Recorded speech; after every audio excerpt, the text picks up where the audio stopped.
Hello everyone, I hope you all are having a great time. Today I'm back with another tutorial video, and in this video I'll be guiding you guys through the steps of enabling the login ID in the online banking service of Axis Bank.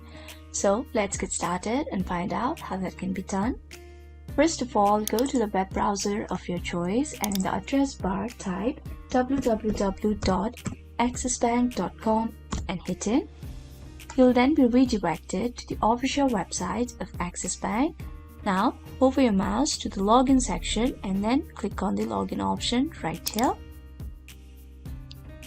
Once you are redirected to this page, you'll be able to see an option, Enable Login. Click on it. Now, you'll be asked to enter your login ID. Enter your login ID and then click on Proceed. After that, enter the further details that will be asked and enter the Need Secure code. Finally, you'll be able to enable the login ID for the online banking service of Axis Bank.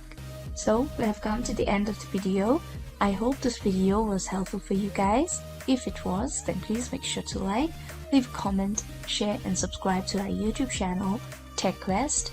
We'll be back with more such videos. Until then, have a great time. Bye-bye.